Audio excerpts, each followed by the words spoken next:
Hello बच्चों, let's read this question.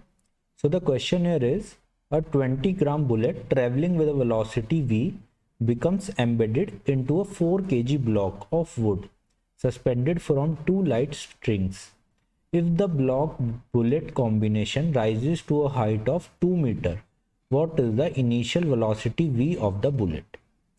Okay so देखो आपको क्या चीज़ गिवन है यहाँ पे, मैं ड्रॉ कर देता हूँ फिगर। आपका इस तरीके से कोई ब्लॉक है, let's say this is your block, और इसका जो मास है दैट इज 4 kg, राइट। अब ये कोई स्ट्रिंग से ऐसे लटका हुआ है, ठीक है। और आपने नीचे से एक बुलेट फायर की, let's say this is your bullet, और इस बुलेट की जो वेट है ये आपको गिवन है, दिस मास इज 20 ग्राम, ठीक है। और इसकी जो वेलोसिटी आपको गिवन है that is v, this is the initial velocity of the bullet. यही वेलोसिटी आपको कैलकुलेट भी करनी है आंसर में, ये कितनी होनी चाहिए, ठीक है। तो ये आपकी इनिशियल कंडीशन है। अब क्या होगा, ये बुलेट जाके इस ब्लॉक से टकराएगी तो आपके कुछ इस तरीके की फिगर हो जाएगी। ये आपका ब्लॉक था और ये बुलेट आपके ब्लॉक के अंदर जाके धंस गई, ठीक है। तो अब ये जो आपका पूरा सिस्टम बन गया, इसका मास कितना हो गया, दिस इज 4 kg प्लस 20 ग्राम, तो this is 4020 gram, 4020 gram, this is the mass of this system, ठीक है। और इसकी कुछ ना कुछ नई अब वेलोसिटी हो गई होगी, लेट से इस सिस्टम की अब जो वेलोसिटी हो गई दैट इज v डैश, ठीक है। और फिर उसने क्या दिया कि अभी ये जो ब्लॉक है ये कितनी हाइट ऊपर तक जाएगा, 2 मीटर ऊपर तक राइज करेगा। लेट से इसकी जो फाइनल पोजीशन होगी वो ये होगी इस पूरे बुलेट और ब्लॉक सिस्टम की। और ये जो उसने राइज किया, ये हाइट उसने आपको दी है, this height is 2 metre, right.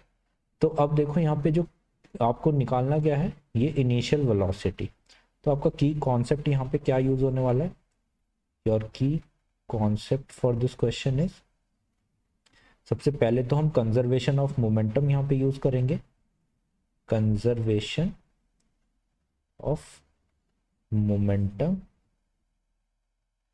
Then हम यूज करने वाले हैं conservation of energy, conservation of energy, right.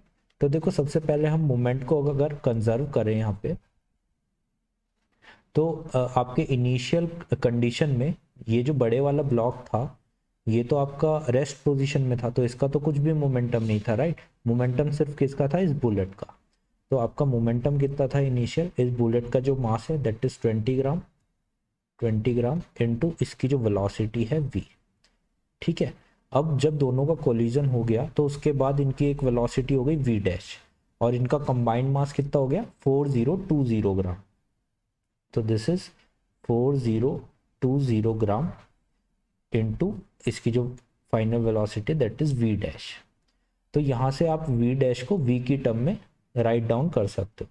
तो यहाँ से आपकी जो v डैश आएगी वो कितनी आ जाएगी, that is 20 divide by 4020 of v, right. तो इसको आप अगर कैंसिल आउट करोगे तो आपकी v डैश की वैल्यू आ जाएगी v by, this is 2 and this is 1, 201, v by 201. So let's say this is your equation number 1. तो यहाँ से आपने v डैश की वैल्यू निकाल ली। अब देखो बाद में आपका क्या हो रहा है, इसकी जो ये जो आपका सिस्टम है बुलेट और ब्लॉक का, इसकी शुरू में कुछ ना कुछ काइनेटिक एनर्जी होगी, ठीक है, इस v डैश की वजह से। और जब ये फाइनल पोजीशन पे अपनी पहुंच जाएगा 2 मीटर की हाइट पे, उस टाइम इसकी वेलोसिटी 0 हो जाएगी।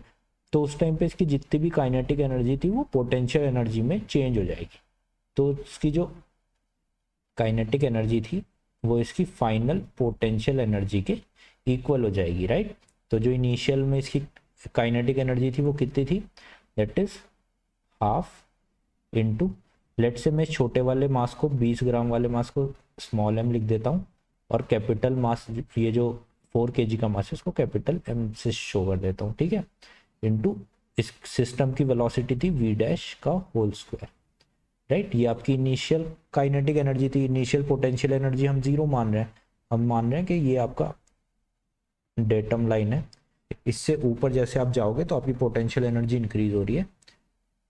अब पोटेंशियल एनर्जी फाइनल में कितनी हो जाएगी, mgh, और मास है आपका small m plus capital M, और g इंटू h आपका कितना है 2 मीटर। आप कितनी हाइट तक गए हो, 2 मीटर तक, दिस इज 2। सो यहाँ से आपका जो मास है, ये टोटल मास आपका कैंसिल आउट हो जाएगा, इसलिए मैंने mm की फॉर्म में लिख दिया था, न्यूमेरिकल वैल्यू यहाँ पे नहीं लिखी, ठीक है। तो आपका v डैश स्क्वायर जो है वो किसके इक्वल आ जाएगा, दिस इज 2, और g की वैल्यू आप 10 यहाँ पे रख सकते हो, तो 10 टू जो 22, दिस इज 40, राइट। और अगर हम v डैश की वैल्यू इक्वेशन नंबर 1 से लिखें तो ये कितना हो जाएगा, v स्क्वायर अपॉन 201 का होल स्क्वायर, तो इसको आप लिख सकते हो 40 इंटू 201 का होल स्क्वायर, राइट। तो यहाँ से आप अपनी वेलोसिटी को कैलकुलेट कर लोगे। हमको ये वेलोसिटी फाइंड आउट करनी थी, 40 इंटू 201 का स्क्वायर, तो ये कितना आएगा, ये वेलोसिटी जब आप कैलकुलेट करोगे तो ये अप्रॉक्सीमेटली इक्वल आने वाली है लगभग 1270 मीटर पर सेकेंड के, right. So this will be your correct answer. I hope you understand this question. Good luck.